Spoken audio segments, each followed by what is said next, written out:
foreign companies have used Hong Kong to access mainland China and the other East Asian markets. Mainland Chinese companies use Hong Kong to go global. And our geographic advantage stems from the fact that you can cover a lot of the most important cities within 3 or 4 hours flying time. You can travel up to Beijing in 3 or 4 hours. You can travel down to Singapore in 3 or 4 hours. So if you have only one base in the region, Hong Kong has a pretty clear geographic advantage. The second geographic advantage is much closer to home. And this is the fact that the area in China that surrounds Hong Kong's immediate hinterland, is a region we call the Greater Pearl River Delta. Now, in many respects, this is an unsung story because, in effect, the Greater Pearl River Delta could be considered the world's largest city. It's just that it's divided administratively into a number of different municipalities, so nobody's really heard of it. But if you see a satellite photograph, this is a very concentrated base in mainland China. It grew out of manufacturing. Shenzhen, Dongguan were the most efficient early manufacturing centers in China, funded by Hong Kong entrepreneurs. But now it's turned into the city of 65 million people with a population bigger than the UK or Italy, exporting more than both those economies, and a GDP that's bigger than much bigger countries like Indonesia or Turkey or the Netherlands. However, it's not big. This is a very concentrated market. It's the size of Ireland. It's the size of West Virginia. It's the size of Panama. And so for companies from Mumbai that are looking to go into the China market, China is a continental-sized economy like India with as much variation in terms of per capita income and scale and size of the economy that you see here. So it's very difficult for even medium-sized companies to tackle China as a single unified market. You have to start somewhere, and our argument is starting in the Greater Pearl River Delta through Hong Kong is as good a place as any. It's not a very clear slide, but it's supposed to illustrate the fact that under the one country, two systems model, Hong Kong is of course part of China. But Hong Kong retains a very high degree of autonomy. So Hong Kong has its own currency, the Hong Kong dollar, which has pegged at the US dollar for more or less the same rate for the last 30 years. Hong Kong has its own immigration policy. People can go to Hong Kong visa-free, and Hong Kong Chinese passport holders can travel to 140 countries visa-free. They have more access than I have with my UK passport. But perhaps the most fundamental thing is that Hong Kong's legal system is still based on English common law. Hong Kong still has British, Australian judges that sit on our Court of Appeal, and Hong Kong has a truly independent judiciary. People can and do take the government to court and actually win. But for the average businessman, what it means is that you have recourse if something goes wrong. If somebody doesn't pay, if somebody doesn't honor their contract with you, if somebody doesn't respect your intellectual property, you have recourse to a judicial system that will give you a very fair hearing. Now, under Hong Kong's mini constitution, the basic law, we actually specify that Hong Kong must remain a low-tax economy. So Hong Kong is not a tax haven, but taxes are very low, very simple, and incredibly predictable. They really don't change from one year or even one decade to the next. So corporate tax is at 16.5% in Hong Kong. The maximum salaries tax that an individual needs to pay if you live in Hong Kong is capped at 15%, even if you're a multi-billionaire. But most people, 60% of our working population, actually are not required to pay salaries tax because our allowances are fairly generous, and less than 2% need to pay tax at the top rate of 15%. Of course, perhaps what's more important in Hong Kong is that because it's a very simple system, there are other sources of income that you would have to pay tax on the mainland and in many other countries that are simply tax-free in Hong Kong. So no sales tax, which means it's still a good place to shop. No capital gains tax, very important for people that are investing in companies or equities there. No tax on investment income whatsoever. So if you pay yourself in dividends, that's tax-free income. No estate duty, and of course we only tax income derived in and from Hong Kong. We don't tax on a global basis. For those of you who might have visited Hong Kong, I think it'll be no surprise that Hong Kong has some pretty good infrastructure. The government invests very heavily in transportation infrastructure, and more recently has invested very heavily in IT infrastructure. So you have Wi-Fi access in virtually all of Central through government buildings and different Wi-Fi hotspots. You have some of the fastest broadband speeds in the world and some of the highest penetration rates for broadband, tablets, smartphones, and 237% penetration rate for mobile phones in Hong Kong means that everybody has at least 2 mobile phones. Many people have more.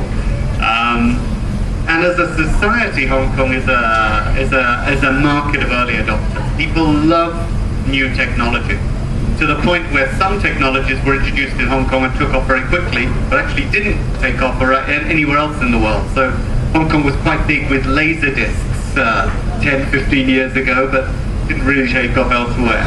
So a great place to test new products that you might want to introduce elsewhere in the region. Hong Kong, being so small, really doesn't have much in the way of natural resources. Really the only single resource we have are the people, and so the government invests by spending more on education than any other item of government expenditure. That investment really pays off because our universities are doing well. They're moving up the global ranking, and we're seeing a lot of students coming from mainland China and elsewhere in the region wanting to do graduate studies and study in Hong Kong, and that's really boosting the quality of our education. And of course, these institutions are providing a very, very skilled workforce for companies that want to have a base there. I'll now touch on 2 fairly general business opportunities that have emerged really over the last 10 years in Hong Kong. The first stems from the fact that Hong Kong is a city that has a lot of very wealthy individuals, a lot of high net worth individuals, but also, of course, in China, in the Philippines, in Southeast Asia, the number of high net worth individuals has also grown at a tremendous rate. We believe there are more high net worth individuals in Asia than there are in North America and Europe. And of course, these wealthy individuals are traveling in growing numbers, and they travel to Hong Kong. So although Hong Kong only has a population of 7 million people, actually last year we received well over 52 million visitor arrivals. Huge number of tourists. And Asian tourists basically travel for one reason, and that is basically to shop. So you see tremendous concentrations of the brands, the products, and the services that this wealthy segment of particularly China's population want to buy. So you have more Burberry shops than you'll see in London, more Gucci's than you'll see in Milan, and tremendous concentrations of luxury products in a very small area. Of course, that creates an opportunity for Indian companies that have a business-to-consumer offer, because you don't have to open up right across China or right across East Asia. By having a presence in Hong Kong, that wealthy segment of your market will come to you, and you have a chance to reach them in a very visible, high-profile location. The next business opportunity is more of a business-to-business opportunity, and this stems from the fact that it's not only individuals that are coming from China to visit Hong Kong. We, as a department, spend an awful lot of time helping mainland Chinese companies, both state-owned enterprises and privately owned enterprises. They are coming to Hong Kong to set up offices and subsidiaries because they use Hong Kong to raise capital. That was the initial thing, and our stock market has been transformed to the point where most of the market cap now comes from mainland companies. But increasingly they're coming to source business and professional services. So we've got a tremendous pool of international law firms, of accounting firms, of consulting firms. And the last wave is they're coming for design. Many mainland companies have a brand or a product that works perfectly well for a domestic Chinese consumer audience. But once they want to try and globalize, they recognize they need help, they need advice, and they're willing to pay for it to ensure that their brand becomes a global brand. And so we're helping a lot of niche digital marketing firms, design firms come into Hong Kong to help those mainland Chinese companies access and then invest back in their home economies. So this, I'd suggest, is a business opportunity for any Indian firms that have a business-to-business offer where they could help these mainland companies invest in India or partner with them to go into third countries. Invest Hong Kong is responsible for attracting companies from around the world, as Shami may have said. And of course we measure foreign direct investment inflows. We don't claim too much credit for it because the numbers are huge and they can fluctuate very rapidly. Last year Hong Kong received the third highest amount of foreign direct investment of any economy in the world. Only the United States and mainland China received more. So $75 billion was invested in company subsidiaries in Hong Kong last year. But of course, Hong Kong also is a major source of outbound foreign direct investment. And last year, even more money, $84 billion was invested by Hong Kong companies in their subsidiaries overseas. And so Hong Kong's ranked number 4 in the world for outbound investment, level with mainland China. And of course, this is because Hong Kong is a conduit. Foreign companies use Hong Kong on a holding structure to invest on the mainland, and now mainland companies use Hong Kong to make investments elsewhere. But of course, that creates opportunities for people to support and facilitate those investment flows. We've seen a sharp increase in the number of Indian nationals and Indian entrepreneurs coming to Hong Kong to start new businesses. Many of the Indian startups that come into Hong Kong are involved in trading, and some of them are using Hong Kong because our interest rates are very low, and because our currency, the Hong Kong dollar, is pegged to the US dollar. It means the Fed basically sets our interest rates. So interest rates are incredibly low in Hong Kong. We also have 70 of the world's top 100 banks. So these banks are competing to provide trade finance, project finance to customers in Hong Kong. So it's quite a good place for entrepreneurs to source funding to help them to fund their operations in East Asia. Now I'm just going to touch on 2 trends that we've noticed, and these are much more recent trends, really things that have emerged really since the beginning of the global economic crisis, the global financial crisis. The first trend is that we've started to notice some of the world's largest companies are not just using Hong Kong as their headquarters for Asia. We almost take for granted the fact that Hong Kong serves as a hub for East Asia. These companies now are starting to put global activities in our city. So GE, for the very first time, decided to move the number 2 person, a chap called John Rice, outside of the US. They decided he needed to be in Asia because that's the fastest growing market, the fastest and most important part of their company's growth strategy. And he chose Hong Kong.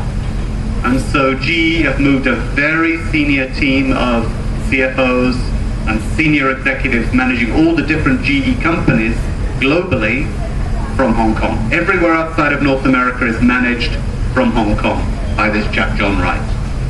Schneider Electric, a smaller competitor of GE from France, their global CEO and a third of their top executive team have relocated from Paris and now use Hong Kong as their global base.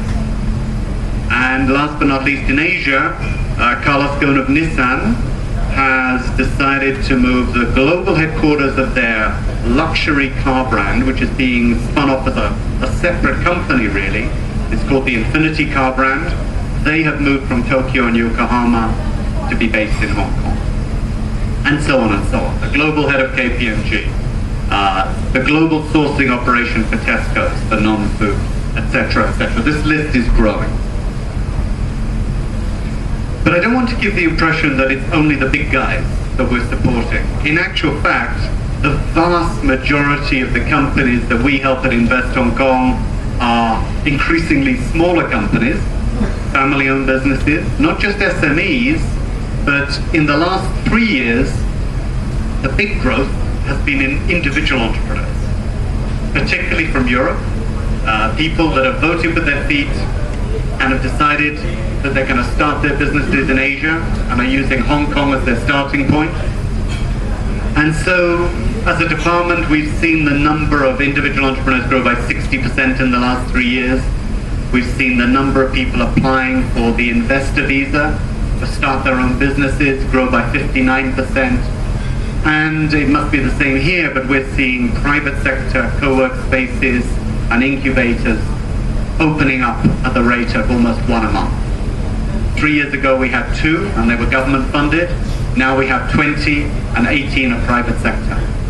And it's phenomenal to see how quickly these different types of co-work space options are opening up all over Hong Kong Island. So we've set up a separate entity, not completely organized by the government, called starmeup.hk, and this website is about showing people, if you're new to Hong Kong, what support you can get, how you can plug into the right entrepreneur networks, including, of course, Thai Hong Kong, which is growing and gaining more traction all the time in Hong Kong and becoming very high profile. And our job really is to try and communicate the fact that although Hong Kong is way behind Silicon Valley and Bangalore and Mumbai and Silicon Roundabout in London, we are growing very, very fast and really starting to gain some momentum. What do we do to help?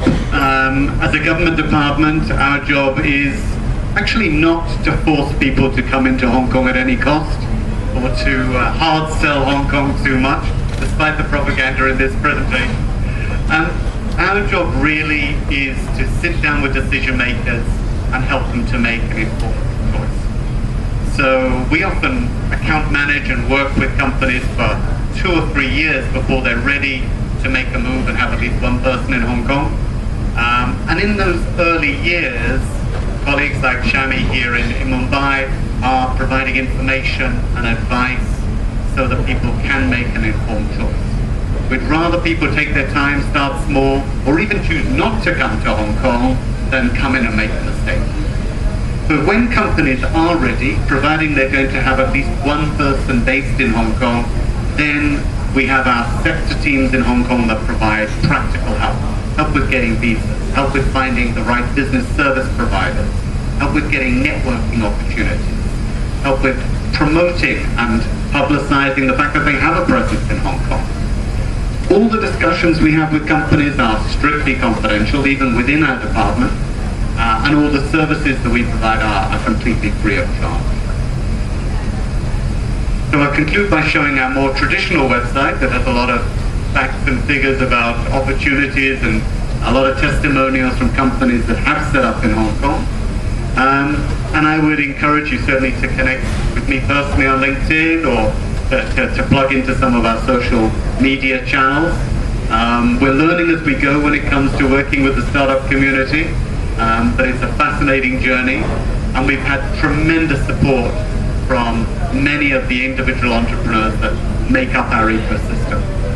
One of the challenges we face in Hong Kong, though, is that our startup community is not really homegrown. Most of the entrepreneurs that we're working with have either studied overseas or were born overseas and have chosen to come to Hong Kong. So it's a very, very diverse, multicultural, and multinational startup community, similar to the ones that you might see in places like London or Silicon Valley. Okay, I think I will finish there, conclude there. I'd certainly be very happy to try and answer any questions you have about Hong Kong, and you can be as challenging as you like about that. And if any of you have experience, I'd be very interested to hear any initial impressions or comments you have about the city. Thank you very much for your attention.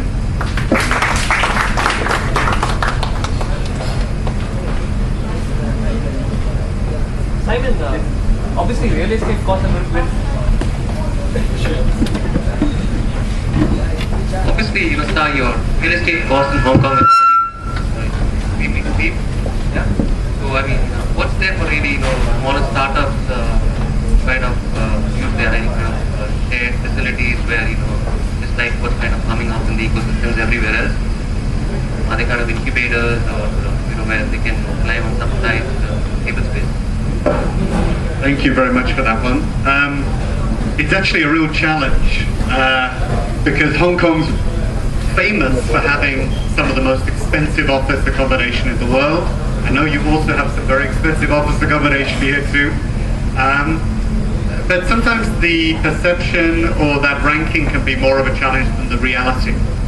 Because unlike cities like Shanghai or London, within a very small area, even in Hong Kong, even in central Hong Kong Island, you have a whole range of different price points. So yes, you may have this building, which is arguably the most expensive building per square foot in the world, depending on exchange rates.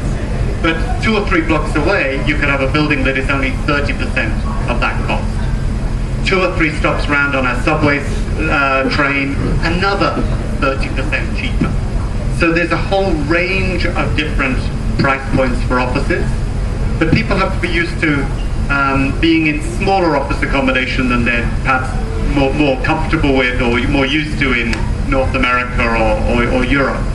So if you need loads of space for manufacturing, then frankly Hong Kong's not going to compete. But if you need a rep office, if you need a small core office where you're going to be using and you're going to be traveling the region, then really it's pretty cost effective. And these co-work spaces, because they're opening so rapidly, are actually cheaper than co-work spaces in Silicon Valley and in many other places. So typically a co-work space at the bottom end, you could get a seat for $130 a month. So it's pretty competitive. Now that's not a lot of space. It is really just a seat and a locker. But that's really what entrepreneurs want. They want to be able to use. They want to be able to be in an environment where there are other entrepreneurs in the same boat, where they can share experience, support each other, and so on. But the government hasn't necessarily understood what entrepreneurs want. So we built co-work spaces and incubators out in the new territories. And we built some beautiful facilities in our science park and cyberport, and they're world-class facilities. But actually what entrepreneurs want is to be downtown. They actually don't want to be in a slightly anonymous, sanitized building which could be anywhere in the world. They like to feel that they're really in the heart of Hong Kong. And if the building's a little bit more run down or a little bit more cramped, they don't mind. They want to be close to where the bars are, they want to be close to where the nightlife is, and they want to be able to work a very strange hours. So a lot of our entrepreneurs have a day job. So they may be sent to Hong Kong to work for a bank, and then in the evenings they go to a co-work space and are developing that business plan that they've always wanted to do, and are now really trying to achieve. So it's a long answer, but the perception of rental costs can be more of a challenge than the reality. And very rarely, when we get people to come and visit, is that a reason for them not to come. For the private equity fund that was set up in Hong Kong, right? Can you talk a bit about, let's say, the private equity market there, in terms of, let's say, secondary sales of, let's say, companies to other funds? And secondly, because you don't have a double tax contribution in India, is it useful for a PE fund to set up there if you're looking at Indian investment? Well, because we're at a very early stage, most of our startups are really at the sort of seed and Series A stage. It's true that many will go to Silicon Valley when they want to get more serious funding. We have a very good private equity community in Hong Kong, but they are really at the other end. These are big private equity. They're not interested in small deals. What we've got to do, we also have a growing angel investor community. One of the things is we've got all these high net worth individuals, and in the past end up with individuals didn't really have to worry too much about where they place their investments. You just buy buildings and you just watched your asset accumulate dramatically. That's changing now. Property prices are not a one-way bet anymore in Hong Kong. Equities are okay, but it's been a roller coaster ride. Now increasingly they're starting to be more and more interested, and the family offices are more interested in angel investing and joining groups of angels. So that is really getting quite interesting. The middle bit though, it's we've got to close that gap. But promoting Hong Kong as a startup hub is not just about getting the entrepreneurs in, it's capturing the imagination of the VCs, the private equity players too. But we're making some progress, and I hope that in a year's time we'll be able to give you some success stories that we can crow about in the future. The issue of double taxation. We've been negotiating for a while with our counterparts here in India. We got very close. Now I think we're a little bit caught up in the electoral process, and nobody's particularly interested in taking things forward right now. Once the elections are over, though, we will be knocking on doors, and not just us.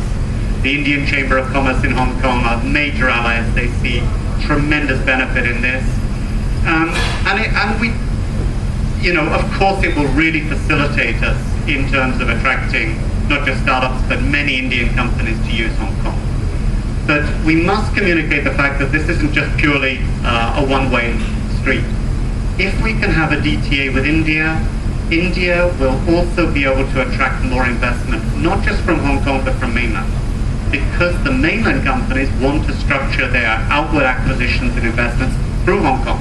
So it's a missing part of the jigsaw. If we don't have that DTA with India, it's going to impede things.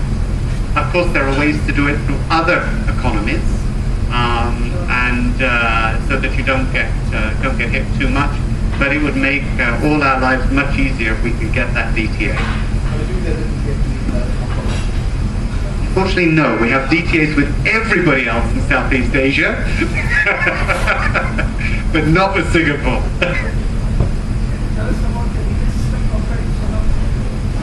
Your legal system compared to Singapore? Our legal system is, Singapore's legal system also evolved out of common law, but it has evolved in a slightly different way. Hong Kong is, we have barristers that will come from London and will participate in trials in Hong Kong regularly. Hong Kong case law is used in the UK. It is really a core part of the common law family.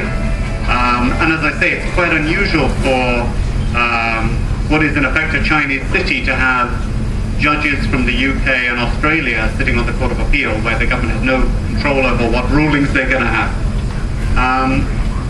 The legal system in Hong Kong is different to Singapore in one respect, and that is that you don't hear very often about individuals taking the Singapore government to court and winning, whereas judicial review is a major check and balance on the government in Hong Kong. People are regularly taking government decisions to judicial review, and in many cases the judges will find in favor of the person taking that appeal. So it's a very, very independent judiciary. It's also a legal system that is valued by mainland companies. So mainland companies, now that they're developing intellectual property, are often deciding to register that intellectual property and technology in Hong Kong, license it through Hong Kong. Hong Kong is also seen as a very neutral place for mainland companies to specify for arbitration. So our arbitration center is very involved in disputes between mainland and foreign companies, and it's essential that we preserve that. For financial services, being a common law jurisdiction means that we're similar to a London or a New York, and in many respects that also helps us a great deal too. So legal environment, very, very important.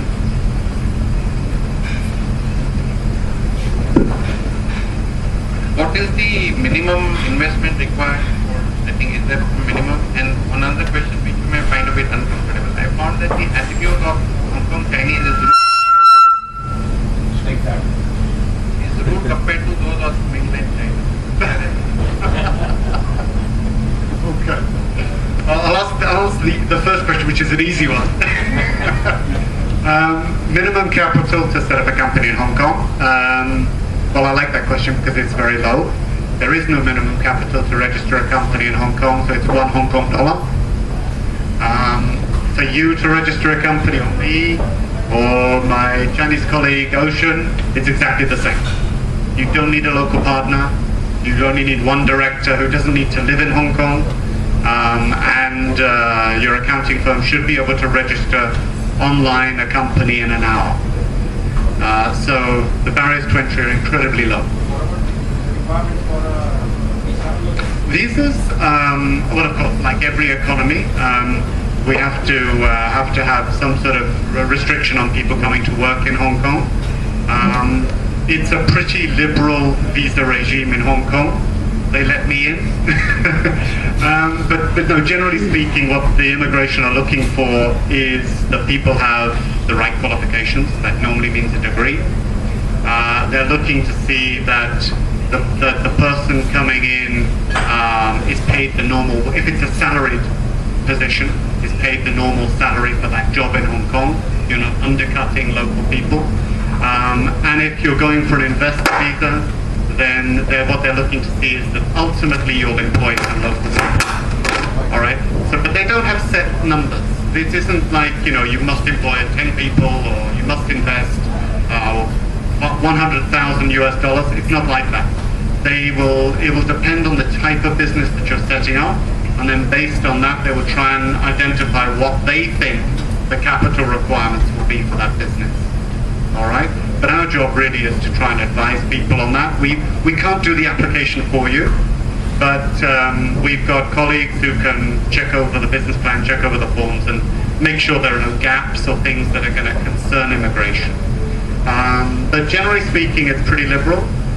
It's taking a little bit longer because we have so many visitor arrivals that most of our immigration officers are on the borders, stamping people as they come in. But it takes depending on the time of year, between 4 to 8 weeks to get a work visa. Then after you've lived in Hong Kong for 7 years, you can apply for permanent residency. And permanent residency gives you full rights in Hong Kong. The right to vote, the right to live there indefinitely, the right to get an APEC card, which gives you visa-free travel to China and so on. So it's pretty straightforward.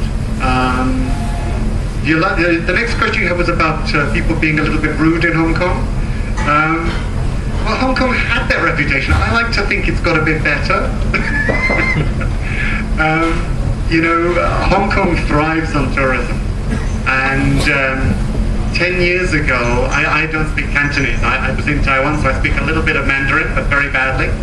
And so I try and use my Mandarin with taxi drivers and stuff, and you wouldn't get much of a response. Now, many of my Cantonese friends and colleagues, if they go into a luxury shop, they will deliberately speak Mandarin because they get better service rather than Cantonese. So, I think Hong Kong has a reputation for perhaps being a little rude because people are in a rush. Like any big city, time is money. They don't want to waste time having a chat. They want to know what you want. And it's partly the way the language is structured. It's very direct.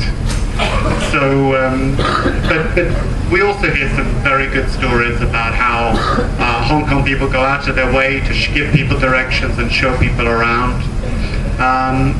The companies that we bring into Hong Kong also find Hong Kong very refreshing because often they find they can get access to decision makers much easier than they could in their home country.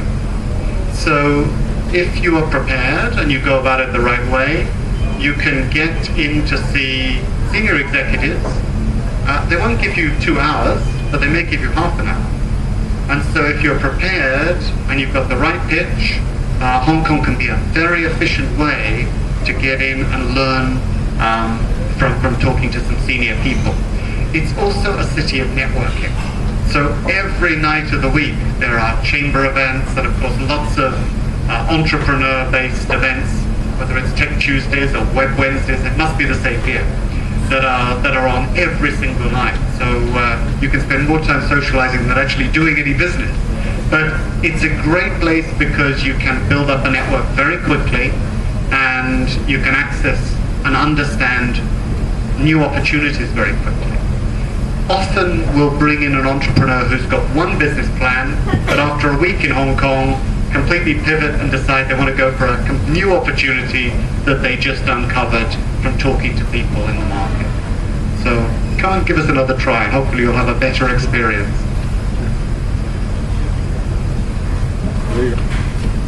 Mike's behind.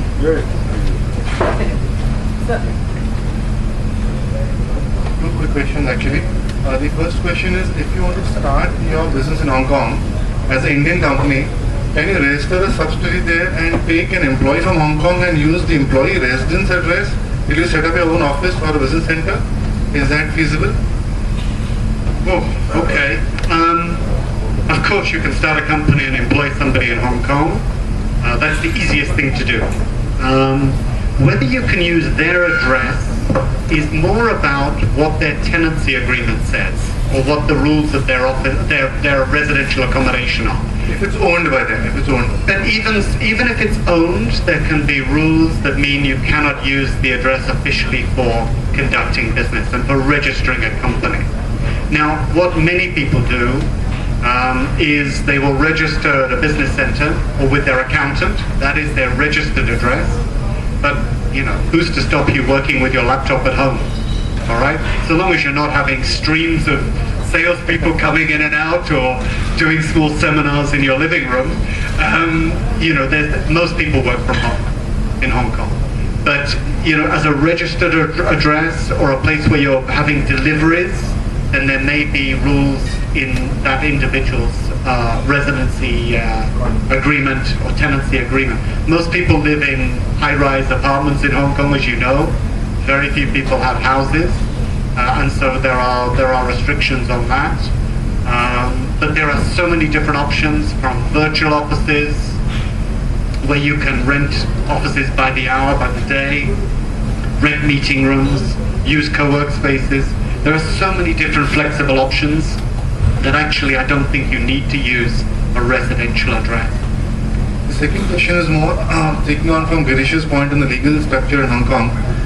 What is the framework for trusts over there? Family trusts, number one. Is there a succession tax currently or in the offing? Is there a wealth tax today? And more from the perspective of our industry where I operate, in the art industry, art and collectibles, Hong Kong increasingly is now becoming sort of the art capital of the world. And as Indian families understand the value of their collections, they are looking at setting up some of offshore trusts to manage their global art possessions and other collectibles and business properties. So is Hong Kong a good location even for that? How would you comment on that? Well, yeah, unfortunately I'm not an expert on trust law, but we're going through a major revamp of our trust ordinance, our trust laws in Hong Kong. I mean, they were very out of date. I think they're about 100 years old, so they needed to be updated. And so Hong Kong is looking at what Singapore's done, what London's done, and is updating both its company law and its trust ordinance to make it more user-friendly. The exact details of that, I can't go into specifics for you now, but I could certainly put you in touch with somebody who could explain exactly what that means and what opportunities that could create. In terms of a wealth tax, there is no wealth tax in Hong Kong. Absolutely not. Many people from mainland China use Hong Kong for wealth management. Many people from Taiwan do. There are lots of family offices there. There is no capital gains tax in Hong Kong. So, you know, people are buying assets on the mainland, using a Hong Kong paper company to own the asset, and then simply sell the paper company rather than the asset on the mainland. That way you avoid paying very high capital gains tax on the mainland or elsewhere. There are all sorts of structures, perfectly legal, transparent structures that you can put in place in Hong Kong to ensure that you take advantage of that. And then about 6 years ago, we scrapped estate duty. So there is no estate duty in Hong Kong at all, and again it makes it quite a user-friendly place for family offices and people to park some of their funds. You mentioned about the art scene, and you're quite right. The art scene is growing very dramatically. Art and also wine. We scrapped the tax on wine and beer in Hong Kong, and we've seen wine auctions grow at a tremendous rate. And many people with wine collections have moved them out of bonded warehouses in London and New York and relocated them in Hong Kong. But art is very exciting, and some of the big art shows like Art Basel are growing at a rapid rate. And of course, it's because, in Hong Kong, there's no import tariffs on art, there's no sales tax when you buy and sell paintings, no capital gains when you buy and sell paintings, and you've got access to funding in a very safe and secure place. Crime is very, very low in Hong Kong. So all these things mean that it's quite a good place for the exchange and auction of fine art, antiques, collectibles, and so on. And we'd love to see more collectors from India taking advantage of Hong Kong for that purpose. Hi, good morning, Simon. Would your organization also help facilitate joint ventures or any kind of partnerships as such with any kind of local connects? The answer is yes, if we can, but I mustn't overpromise. You see, at any given time, we're working with around 700 companies that are actively planning an expansion. Half of them won't come this year because it takes time, but half of them will. And these companies are actively looking to set up their own offices. For us to really help to identify the right JV partners would be a very time-consuming thing for us to do. So we can't promise that. If, however, we're talking to a company, for example, we've spoken to some companies in executive search, and we have a team, a business and professional service team that is so well connected with that industry that if they can identify a potential partner or an acquisition target, of course they will. It's just that they don't have the time to actively research and do that in a very proactive way. There are, however, some superb consulting firms in the private sector, both big and small niche firms, that would certainly love to do that for a fee. And we can help and facilitate you with that as best we can.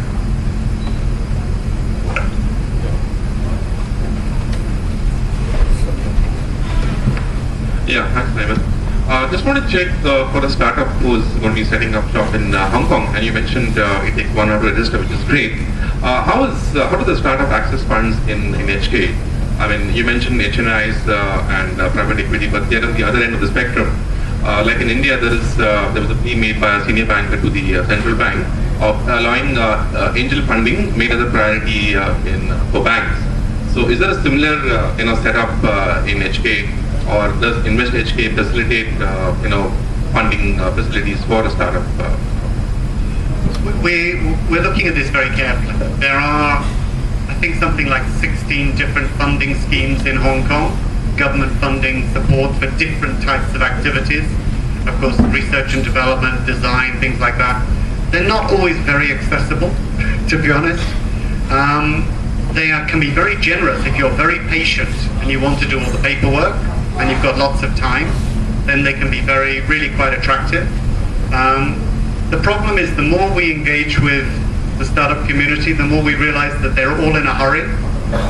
They all want to get their product out there before somebody else beats them to it, and they don't want to go through some sort of selection board that will sit once every quarter and so on. So we're working as advocates within the government to see if we can work with some of the existing schemes aimed at SMEs and startups and make them broader, so they're not purely for scientific research and development, but could be for app developers, they could be for a wide variety of businesses that we're seeing coming into Hong Kong. Our job's really just to sort of sit down with an entrepreneur and explain what the different things and options are available to them. And to lobby and try and make sure that we're competitive and offer more support. There are 2 government-funded incubators that provide cash for entrepreneurs. One is the Science Park, and they have different schemes, usually spanning 2 or 3 years, aimed at apps developers, biotechnology, microelectronics. They've got a whole range. And then our sister government-funded organization, Cyberport, also has some incubation schemes and virtual incubation schemes for people that don't want to be based in Cyberport. So there is definitely support available. Our job's just to help you work your way through the maze and understand which bits might be of interest to you. But it's changing quite fast, and most of it does require matching funding. So if you've got zero, it's going to be a challenge. But if you've got some money, then the government will match it. That's more or less the way it works in Hong Kong. And you don't need a lot to start. Many people are bootstrapping and just starting at a very basic level. Yeah. Hi, Simon. Thanks for all the insights. One question that I had was, in terms of nationality and in terms of sectors, what are the sectors and nationalities, I'm talking about entrepreneurs, who are finding favor in Hong Kong in terms of the startup ecosystem?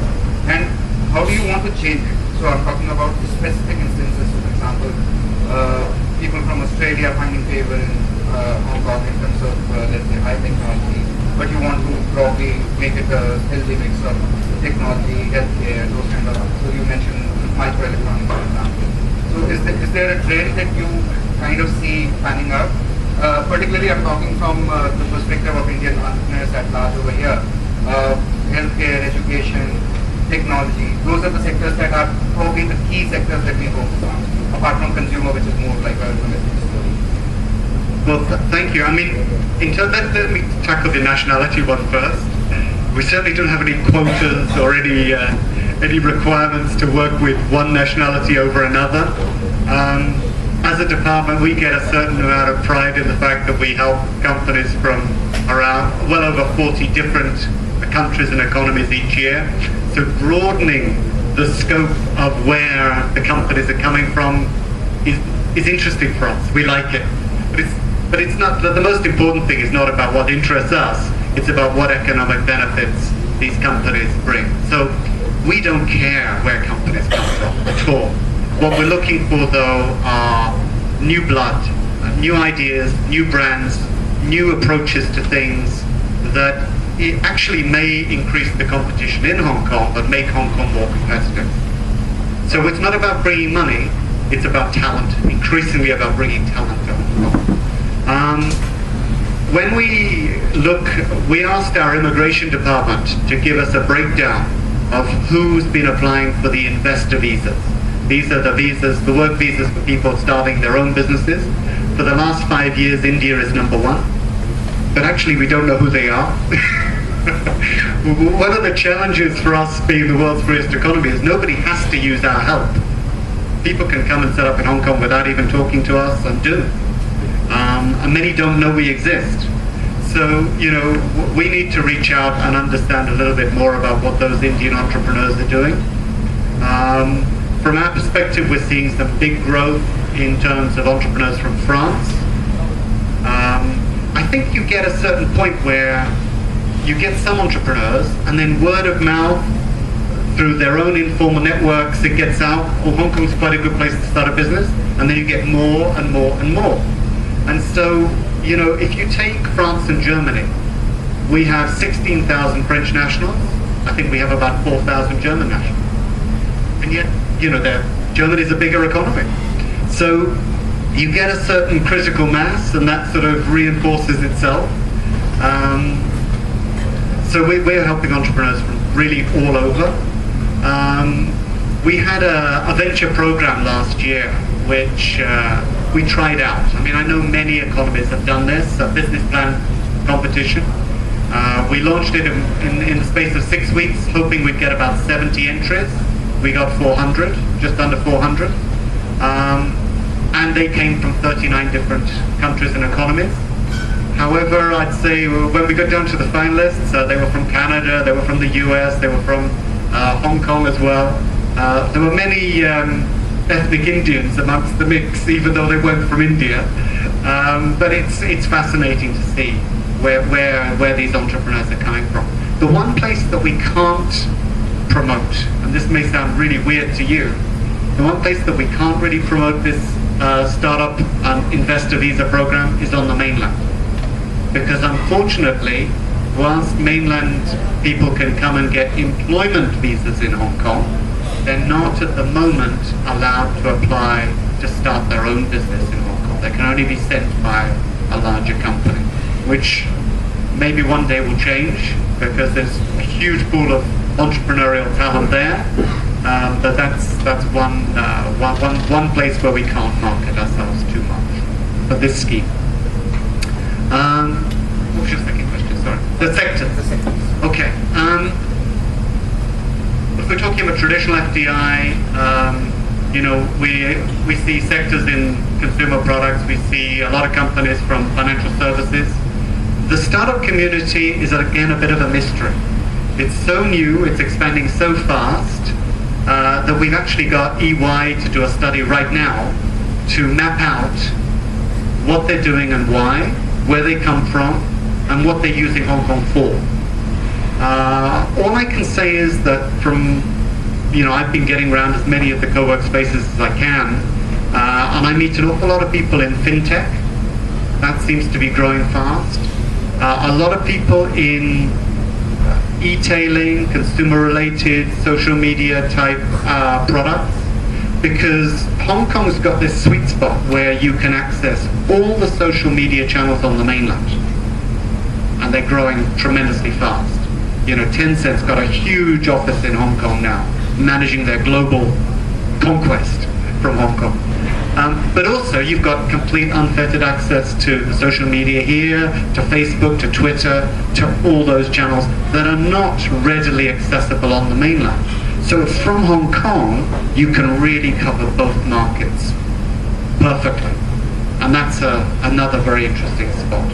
The last area, and I haven't seen much evidence of it yet, but people tell me it's a real opportunity, is that whilst Hong Kong is 93% services, we've got a tremendous pool of management expertise in manufacturing.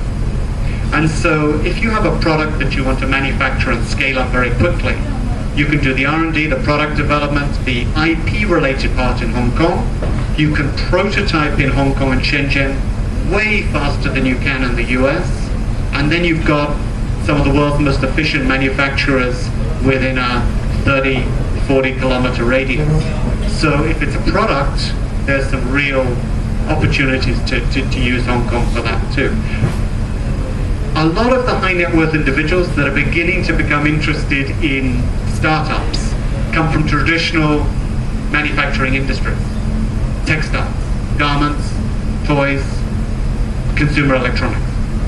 And they're interested in the new wave of entrepreneurs because they see opportunities in things like wearable technology, matching the scale, the clout that they have in their traditional manufacturing sectors with some dramatically new applications. And many of these manufacturers, these Hong Kong factory owners that have factories in South China, are being squeezed as the renminbi is appreciating, as labor costs rise over the border in China. They've got to do something to stay ahead. And many see they're not just investing from an altruistic point of view, they want to buy the technology.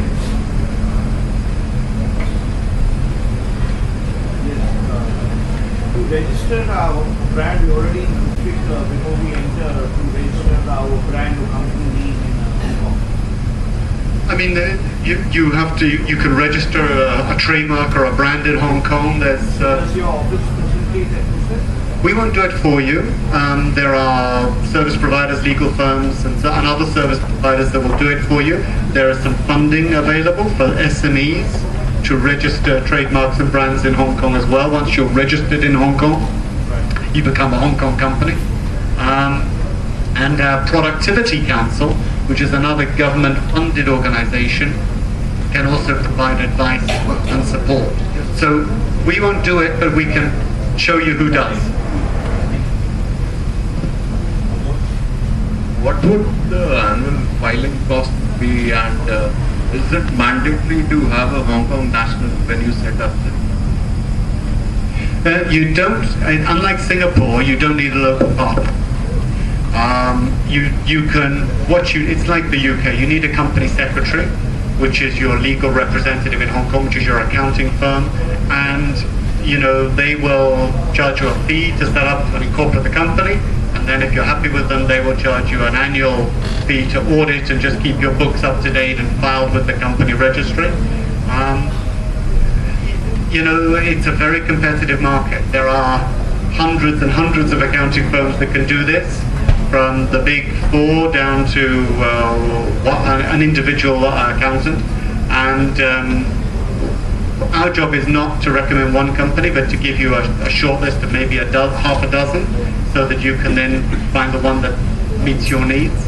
And of course, within the Indian Chamber, there are some that are specifically very geared up to working with non-resident Indians and Indian corporations, understanding perhaps some of the pitfalls that they may encounter both sides of the tax jurisdictions, if you like. So if you're interested, we would be happy to give you a short list of companies for you to consider. It's difficult to say what the cost would be per year. I don't know if Shami's got an idea. I mean, not a huge amount of money. There are thousands and thousands of paper companies in Hong Kong, so there's a whole factory churning out these types of structures.